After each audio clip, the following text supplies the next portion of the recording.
کیا نہیں کھول دیا ہم نے آپ کے لیے سینہ آپ کا، کیا نہیں کھول دیا ہم نے آپ کے لیے سینہ آپ کا۔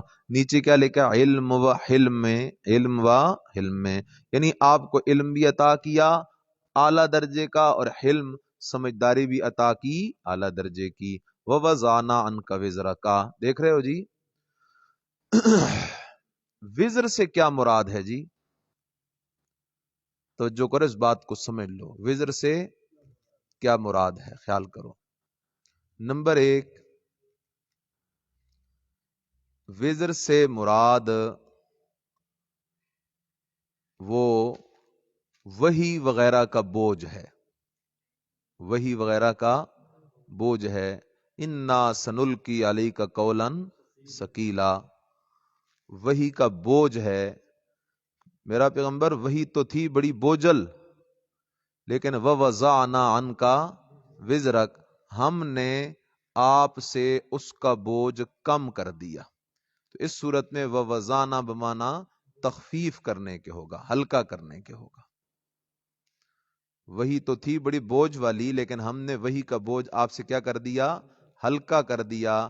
اگر ہم ہلکا نہ کرتے تو الذی انقضا ظہرک، وہ آپ کی پیٹھ کو کیا کر دیتی؟ توڑ دیتی۔ ایک معنی۔ دوسرا معنی،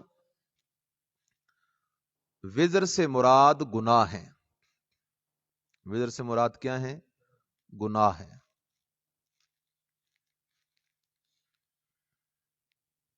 وزر سے مراد گناہ ہے، اور وَوَضَعْنَا بمانا عصمنا،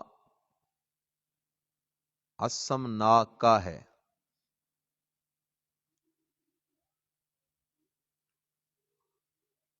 میرا پیغمبر ہم نے آپ کو گناہوں سے بچا لیا، ہم نے آپ کو گناہوں سے بچا لیا۔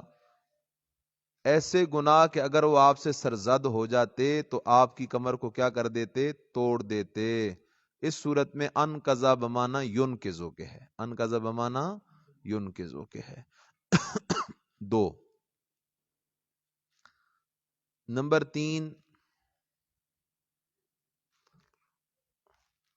3، وزر سے مراد زلات الانبیاء ہیں، وزر سے مراد زلات الانبیاء ہیں، خلاف اولا کام۔ وَوَضَعْنَا عَنْكَ وِزْرَكَ، اتار دیے ہم نے آپ سے آپ کے بوجھ، یعنی زلات الانبیاء والے۔ اگر ہم نے ان کو نہ اتارا ہوتا تو آپ کی پیٹھ کو توڑ دیتے۔ انقضا بمانا ینقذو کے ہے۔ دیکھ رہے ہو جی؟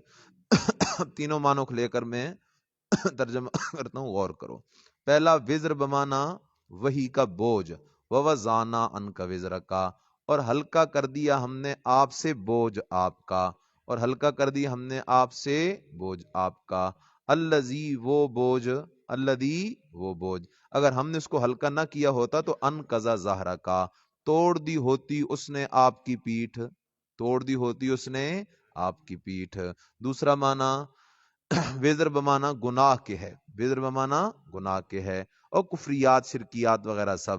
وَوَضَعْنَا عَنْكَ وِزْرَكَ، اور بچا لیا ہم نے آپ کو، اور بچا لیا ہم نے آپ کو آپ کے گناہوں سے، یعنی ہم نے آپ کو گناہوں سے معصوم کر دیا۔ الذی انقضا ینقذ ظہرک، وہ گناہ اگر آپ سے سرزد ہو جاتے تو توڑ دیتے آپ کی پیٹھ کو۔ تیسرا معنی، وزر بمانا زلات الانبیاء، خلاف اولا کام۔ وَوَضَعْنَا عَنْكَ وِزْرَكَ، اور اتار دیے ہم نے آپ سے آپ کے بوجھ، یعنی زلات الانبیاء، آپ سے آپ کا بوجھ اتار دیا۔ الذی، وہ انقضا ظہرک، کہ اگر ہم اس کو معاف نہ کرتے، اتار نہ دیتے تو توڑ دیتا آپ کی کمر کو۔ وَرَفَعْنَا لَكَ ذِكْرَكَ، وَرَفَعْنَا لَكَ ذِكْرَكَ، اور بلند کر دیا ہم نے آپ کے لیے ذکر آپ کا، اور بلند کر دی ہم نے آپ کے لیے ذکر آپ کا۔ خیال کرو جی، حضرت ابو سعید خدری رضی اللہ تعالیٰ عنہ نبی علیہ السلام سے نقل کرتے ہیں، آپ علیہ الصلوۃ والسلام نے جبریل امین سے اس آیت کے بارے میں پوچھا کہ وَرَفَعْنَا لَكَ ذِكْرَكَ سے کیا مراد ہے؟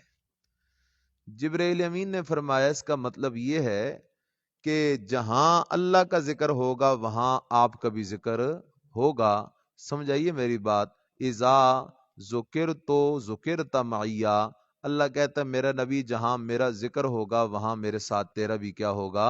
ذکر ہوگا. اذا ذکرت معیا.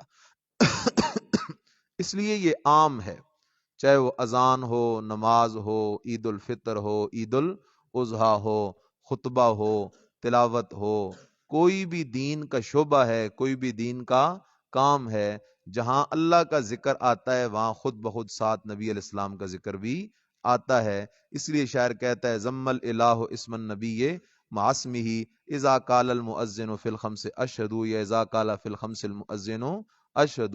مؤذن 5 نمازوں میں جہاں اشہد اللہ الہ الا اللہ کہتا ہے، ساتھ کہتا ہے واشہد ان محمدن عبدہ ورسولہ، واشہد ان محمد رسول اللہ بھی کہتا ہے، ساتھ اس بات کی گواہی بھی دیتا ہے.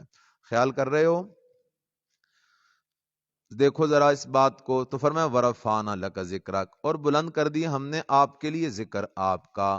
فإن مع العسر یسرا، یہ تسلی ہے. فإن مع العسر یسرا، پس بے شک ساتھ تنگی کے آسانی ہے، بے شک ساتھ تنگی کے آسانی ہے. 2 قول ہیں جی ان 2 آیتوں کے بارے میں.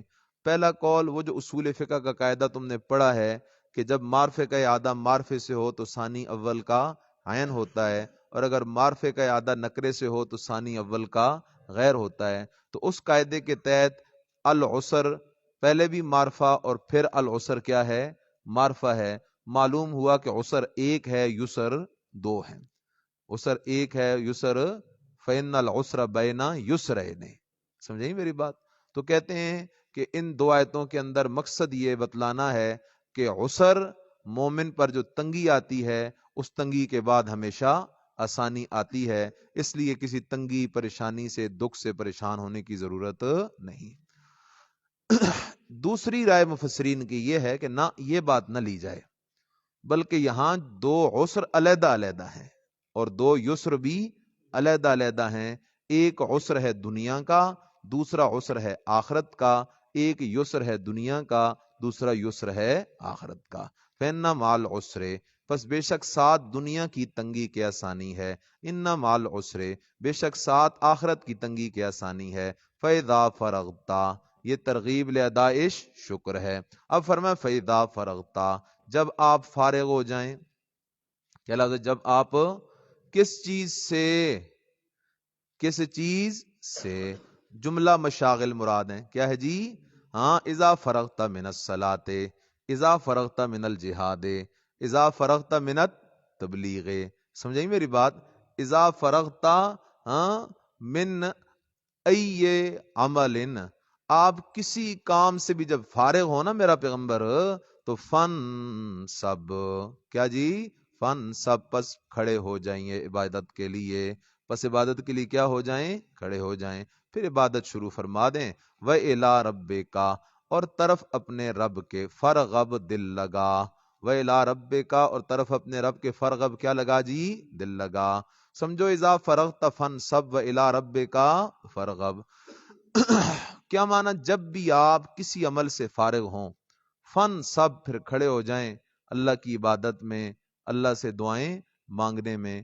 اور یہ عام ہے اذا فرغت من ای عمل کان، جس عمل سے بھی آپ فارغ ہوں، مقصود فراغت ہے تو اس فراغت کو قیمتی بنائیں اور فن سب، فوراً اللہ کے دربار میں عبادت کے لیے کیا ہو جائیں؟ کھڑے ہو جائیں.